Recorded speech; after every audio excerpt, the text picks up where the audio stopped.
la carta, la flecha y la escoba. Francisco de Goya y Lucientes, Fuendetodos, 1746, Burdeos, 1828.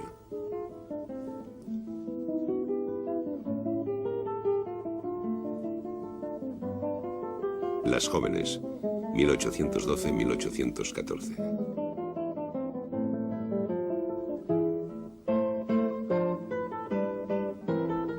Las viejas, 1808-1810.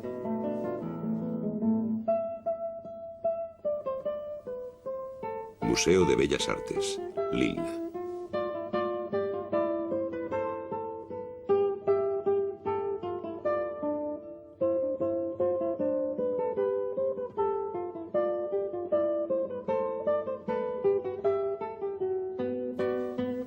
Una joven está de pie en la calle. Con el puño derecho en la cadera, el aire dubitativo, lee un billete que acaba de desdoblar. Está vestida con un vestido amplio de manga larga, con puños blancos y un corsé de raso blanco. Una mantilla clara le cubre la cabeza. La lleva cruzada bajo la barbilla y recogida a los lados para lucir el busto.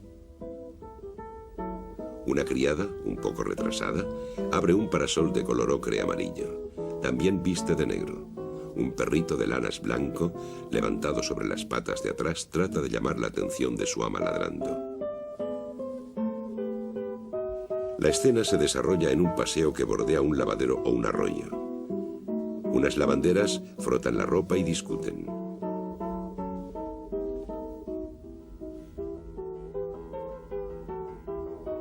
El horizonte está cerrado por ropa tendida en unas perchas, unas cuerdas y unos árboles. En el fondo hay una montaña. El cielo es azul, con reflejos rosas. La luz blanca, muy vertical, indica que es mediodía.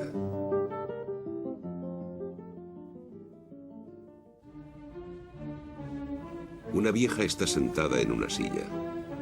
Lleva puesto un vestido claro de seda recubierta de muselina transparente entallado bajo el pecho, siguiendo la moda del imperio, y adornado con incrustaciones azules en los hombros y el escote. En sus cabellos, de un rubio rojizo descolorido, lleva una flecha de diamantes. También luce grandes pendientes. Y en sus dedos nudosos, adornados con 4 sortijas, tiene un espejito circular en el que acaba de mirarse. Levanta la vista hacia otro espejo rectangular que sostiene delante de ella una criada vestida de negro. Tan delgada como su señora, la criada es morena. Tiene mangas cortas orladas con encaje negro. Lleva 4 vueltas de perlas en la muñeca derecha. El espejo por detrás tiene la leyenda «¿Qué tal?», que en este caso, más que su significado corriente, parece que quiere decir «¿Qué impresión te doy?». Detrás de las 2 mujeres, un hombre de cabello blanco y grandes alas blancas abiertas sujeta con ambas manos una escoba rústica. La escena se desarrolla en un interior y por único decorado hay una pared, los respaldos de las sillas y parte de una banqueta. Una luz que llega de arriba ilumina la pared y el centro del grupo. La parte inferior y la derecha del cuadro están sumidas en una espesa sombra.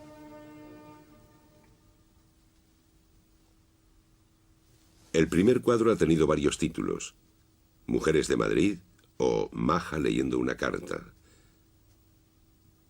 El segundo cuadro fue titulado Mujeres viejas y luego El tiempo. Más adelante los cuadros se conocieron por Las jóvenes y Las viejas. Tienen la misma altura, 1,81 metros, solo sus anchuras son un poco distintas, 1,22 en las jóvenes y 1,25 en las viejas. En la parte inferior derecha de las viejas, en blanco sobre el fondo negro, hay una inscripción, un aspa seguida de la cifra 23.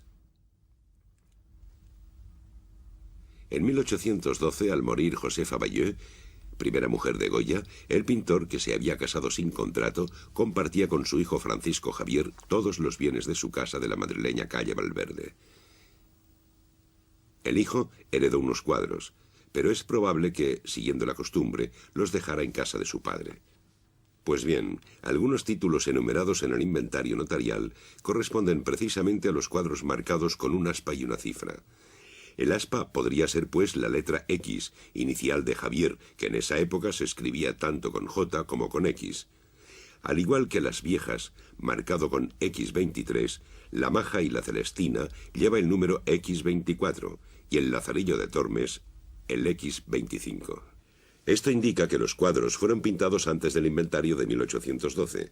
Las jóvenes no lleva marca, lo que significa que o bien el cuadro no fue incluido en el inventario o bien fue pintado después de 1812. Las viejas, la Maja y la Celestina, y el Lazarillo de Tormes, a los que hay que añadir las majas en el balcón y la fragua, decoraban las habitaciones de la casa de Goya en 1812. Es posible que Goya pintara a las jóvenes para que hiciera pareja con las viejas. Los dos lienzos permanecerían unidos después de su muerte, cuando Francisco Javier heredó todos los cuadros de su padre.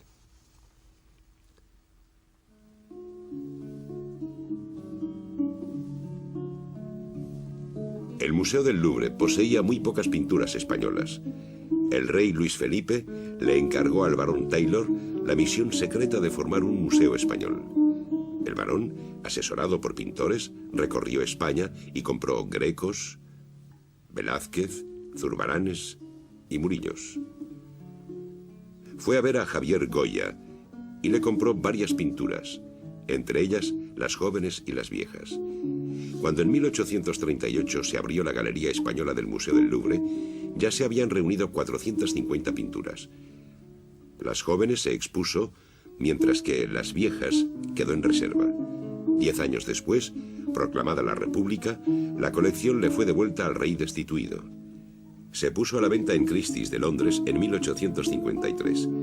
Los cuadros se dispersaron por todo el mundo. En 1873, la Comisión de Compra del Museo de Lille aprobó la compra de las jóvenes, pero no quiso comprar las viejas. El conservador y 2 amigos suyos pusieron dinero de su bolsillo para lograr que el museo comprara el segundo cuadro. En su dilatada carrera, el pintor abordó estilos y géneros muy variados. Cartones para la Real Fábrica de Tapices o telas decorativas. La paleta y el estilo del joven pintor son parecidos a los de Fragonard. Frescos religiosos a la manera de Tiepolo. Autorretratos a distintas edades.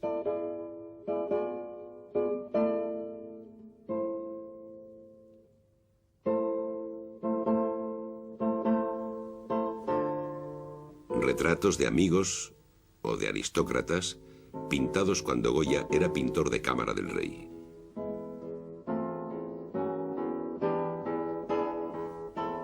Escenas de género de inspiración popular o literaria. Escenas históricas.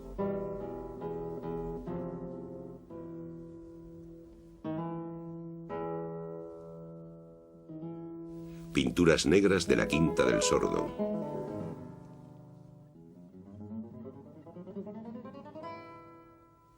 Pinturas más serenas, compuestas cuando el viejo pintor estaba exiliado en Burdeos y que anuncian las luces del impresionismo.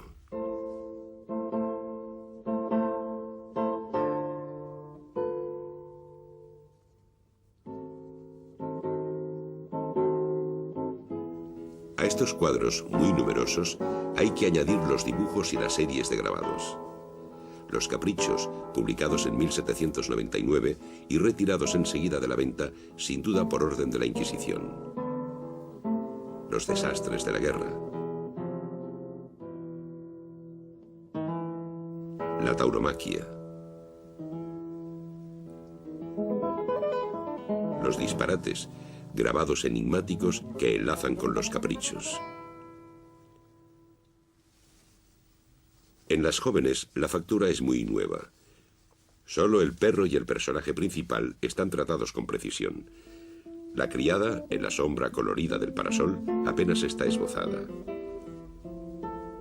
Las lavanderas están dibujadas sumariamente con pincel negro y tratadas con tonos terrosos. Para el conjunto del cuadro, Goya utiliza pinceladas espesas extendidas con un pincel ancho. También emplea la espátula, que le permite obtener en algunas partes empastes en placas, trazos en relieve y efectos de materia. Ocre rojo y ocre amarillo, negros y pardos profundos, verdes y azules quebrados, dan al cuadro una apariencia monocroma que preludia las pinturas negras más tardías. En Las Viejas también se han utilizado mucho los pigmentos terrosos. La sombra es un negro brillante extendido con anchas pinceladas. En las caras es donde se concentran los brillos de los colores vivos: carmín, azul, amarillo y ocre. La espátula sirve para reforzar ciertos rasgos luminosos y para modular los empastes de color. Pequeñas pinceladas aplicadas con la punta del pincel o de la espátula dibujan motivos delicados, joyas o bordados. Para pintar este cuadro, Goya utilizó de nuevo una pintura antigua. El análisis con rayos X desvela en la parte superior unas siluetas que parecen formar parte de una escena religiosa.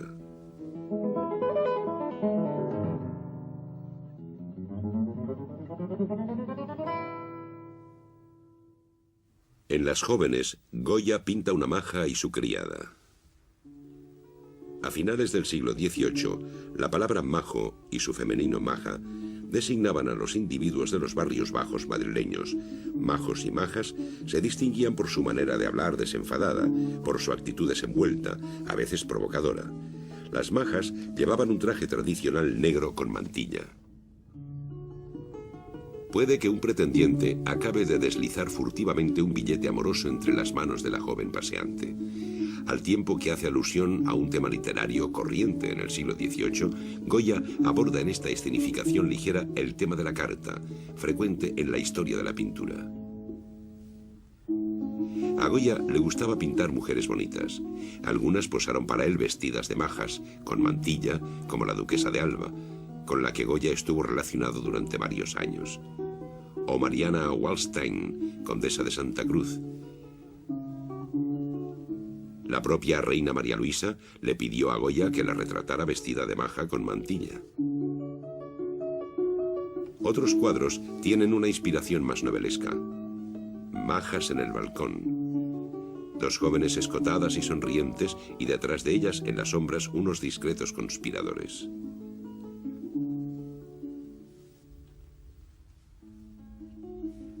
La Maja y la Celestina, inspirado en la gran obra teatral española La Celestina, de Fernando de Rojas, representa a una vieja alcahueta y una joven prostituta.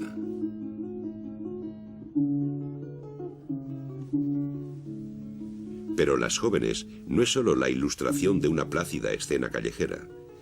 En el cuadro se asoma la crítica social. Las jóvenes pasean delante de las lavanderas. Basta este fondo, apenas esbozado, para marcar la separación brutal entre la vida despreocupada de las jóvenes burguesas con mal de amores y la de las mujeres del pueblo, cargadas de hijos y agobiadas por las tareas de la casa. El pintor ya había abordado esos temas en su colección de grabados Los Caprichos. Tal para cual.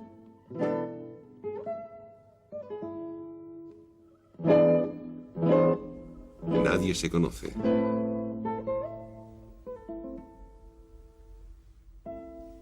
Buenos consejos.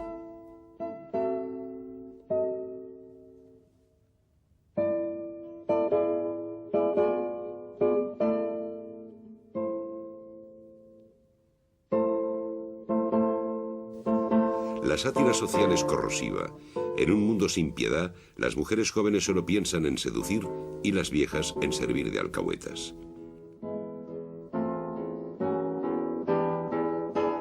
En Las Viejas, Goya pinta dos mujeres muy entradas en años. Pero el tratamiento pictórico es diferente. La presumida adornada con una flecha de diamantes evocadora del amor, tiene la cara macilenta. Las órbitas están hundidas, rodeadas de unos párpados de color sanguinolento. Los labios han desaparecido, tragados por el vacío de una boca desdentada. La cara de la criada se reduce a una especie de calavera, con los ojos muy hundidos, la tez gris. Este modo de representación con los rasgos exagerados hace que el cuadro parezca una caricatura. Leonardo da Vinci deformó partes de la cara para destacar sus aspectos grotescos. Bernini fue uno de los primeros en trazar con su pluma estos pequeños apuntes rápidos que resumen la ridiculez de un personaje con un trazo vivo. La caricatura se desarrolló en el siglo XVIII y llegó a ser un arte popular anónimo, difundido por las estampas y la venta ambulante. Goya vio grabados ingleses en Cádiz en 1792, cuando pasó una temporada en casa de su amigo Sebastián Martínez. Fue allí donde cayó enfermo de forma repentina. No se pudo levantar hasta 6 meses después, definitivamente sordo. Tenía 46 años. A partir de entonces, la caricatura formaría parte de su mundo, y el cuadro de Las Viejas se puede relacionar con varios grabados de los caprichos. Hilan fino, una variación sobre el tema de las 3 parcas. Hasta la muerte. El grabado muestra también a una vieja presumida ante el espejo. Las Viejas repite en parte el tema de este grabado 12 años anterior y el de la mujer ante el espejo, frecuente en la historia de la pintura. Aquí solo se ve el espejo por detrás y la inscripción «¿Qué tal?» se puede interpretar como las palabras de un espejo mágico que, como en los cuentos de hadas, habla con su dueña, mientras le enseña una imagen engañosa de ella.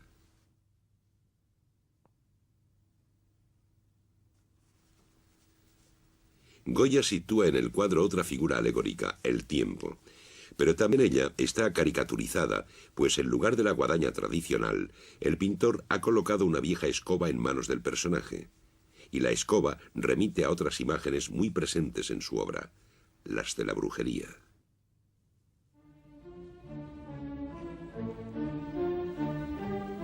Goya había decorado la residencia de verano del duque y la duquesa de Osuno con varios cuadros pequeños de escenas de brujería.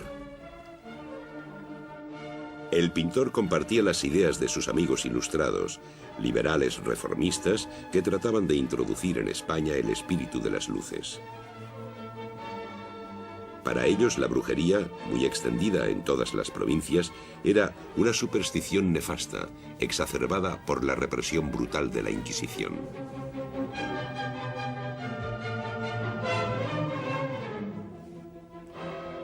Pero los ilustrados, conscientes de la identidad nacional, también se sentían atraídos por estas formas de expresión popular.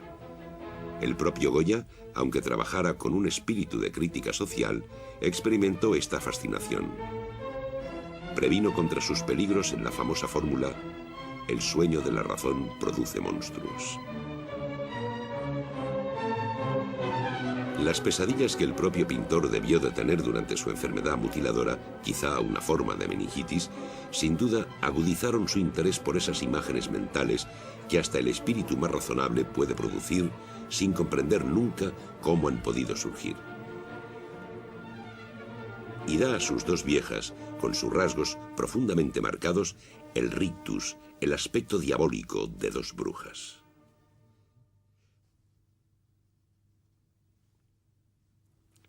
Pero un indicio permite descifrar algo más en este cuadro. María Luisa de Parma se había casado con el príncipe de Asturias, futuro rey de España. No cabe duda de que en esa época tenía cierto encanto, como vemos en un retrato de Mengs, pero su belleza se ajó rápidamente. Poco después de 1788, fecha de su advenimiento, ya estaba bastante marchita. Goya, pintor de cámara del rey, ejecutó muchos retratos del monarca y su esposa. La maledicencia popular atribuye a esta decadencia de la reina a su vida libertina. En efecto, pese a su fealdad, tuvo muchas aventuras y una relación prolongada y tormentosa con un soldado de la Guardia de Corps, Manuel Godoy, al que convirtió en su primer ministro. Goya le retrató cuando el hombre de Estado se encontraba en la cima de su poder. Para él también pintó Goya la maja vestida y la maja desnuda. Estos dos retratos de un amante de Godoy, Pepita Tudó, estaban destinados a adornar el gabinete particular del ministro. Cuando puso en escena La familia de Carlos IV, Goya, que aparece en el cuadro pintado, igual que Velázquez en Las Meninas, refleja con evidente crueldad la mediocridad de estos personajes asustados por la historia. Su reinado duró poco.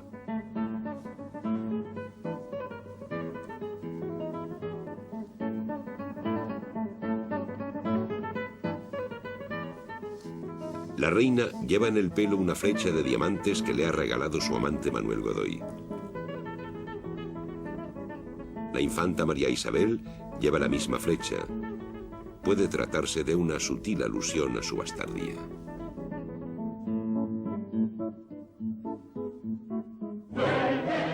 En 1808, España fue invadida por el ejército de Napoleón. Carlos IV abdicó en favor de Fernando VII. Godoy fue arrestado. Murat entró en Madrid. Fernando VII se dirigió a Bayona. En Madrid, el 2 de mayo, los españoles se levantaron contra los franceses. Al día siguiente, la represión fue terrible.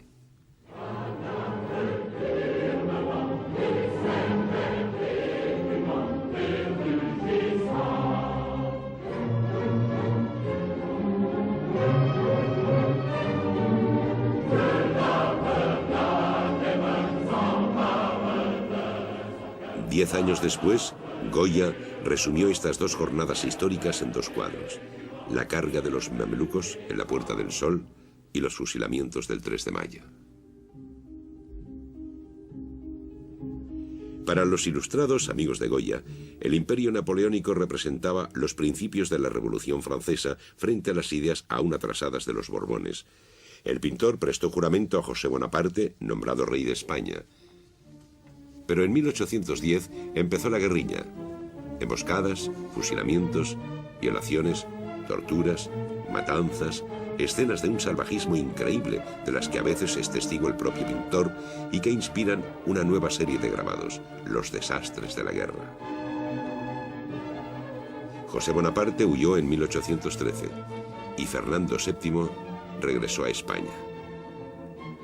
La Constitución fue abolida y la Inquisición restablecida.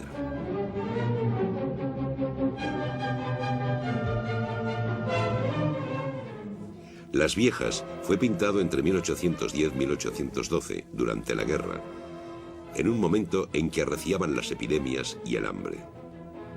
Se acusaba a la reina María Luisa y los Borbones, que habían huido, de ser los responsables de todas estas desgracias. La reina, muy envejecida, pero con la flecha regalada por Godoy, se mira al espejo. Tan coqueta como siempre, no se da cuenta de que el tiempo ha pasado, de que el tiempo va a barrerla. En efecto, María Luisa y Carlos murieron en Roma varios años después, en 1819. Godoy vivió bastantes años en el exilio, en París. El cuadro no estaba destinado a ningún cliente. Es una caricatura de uso privado y una fábula sobre la vanidad del poder. En efecto, mientras pintaba retratos o escenas de género para ricos clientes, Goya también pintaba cuadros para sí mismo y abordaba, al margen de las modas, los temas que le inspiraban o le obsesionaban. Su museo personal difiere tanto por la factura como por la temática de su producción para otros. Dos cuadros de las mismas dimensiones y que siempre estuvieron juntos. No es extraño que se les considere pareja y se interpreten en este sentido. Un autor ha sugerido que el personaje principal de Las Jóvenes podría ser María Luisa en persona. Mucho más joven, un día provocó un escándalo al pasearse por las calles de Madrid en compañía de Godoy. Unas lavanderas le imprecaron pidiéndole menos presunción y más pan. Las lavanderas impertinentes fueron detenidas y condenadas a cadena perpetua. Otra hipótesis. Varios historiadores han comparado las jóvenes con las pinturas negras de Goya. En efecto, más adelante, a partir de 1819, el pintor realizó unas pinturas de inspiración libre para su nueva casa, llamada la Quinta del Sordo. Volvió sobre el tema de la brujería en unos lienzos sumidos en sombras densas y carbonosas, apenas rotas por unos colores apagados o, a veces, por el siniestro destello de la sangre.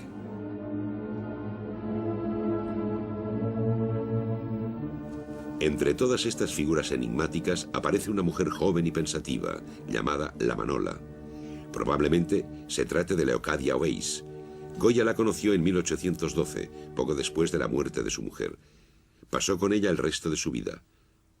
La cara, la expresión, el mismo vestido de La Manola recuerdan mucho al personaje de las jóvenes. Así pues, Goya pudo pintar el cuadro en la época de su encuentro como una especie de homenaje a Leocadia. La hipótesis de que los cuadros forman pareja no se apoya únicamente en indicios biográficos. En cada cuadro aparece una mujer y su criada. En cada cuadro se aborda un tema clásico de la pintura. La carta en las jóvenes, el espejo en las viejas. En cada cuadro, detrás de la escena principal, hay una escena contradictoria. Las mujeres del pueblo contra las jóvenes, el tiempo contra las viejas. A estos paralelismos entre los dos cuadros hay que añadir fuertes contrastes que parecen buscados a propósito. Exterior, interior. Vestido oscuro de la joven, vestido claro de la vieja. Texto legible del espejo, texto oculto de la carta. Vistos juntos, los dos cuadros forman una especie de parábola en la línea de los grabados sobre las edades de la vida. Estas imágenes populares, que resumen el destino del hombre en etapas sucesivas, estaban muy extendidas alrededor de 1800.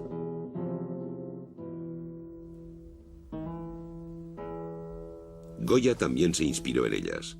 Al representar una boda, colocó a los novios en medio de un cortejo que se extiende desde la infancia hasta la extrema vejez.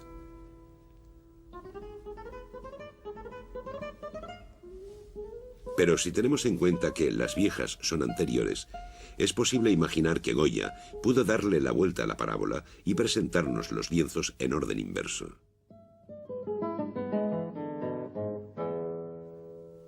Las dos viejas espectrales representan el pasado funesto con sus desastres políticos, la guerra, las desgracias de España. Frente a ellos, la joven representaría por el contrario la vuelta de la paz, el comienzo de una nueva vida. El hombre mayor se dio cuenta de que podía vencer el tiempo, invertir su curso. Para ello bastaba con cambiar el orden de los cuadros. Y como para el pintor sordo, la escritura y la pintura eran ya las únicas maneras de comunicarse con el mundo, ¿por qué no hemos de suponer que el billete que lee la joven, tal vez Leocadia, es una carta del propio Goya?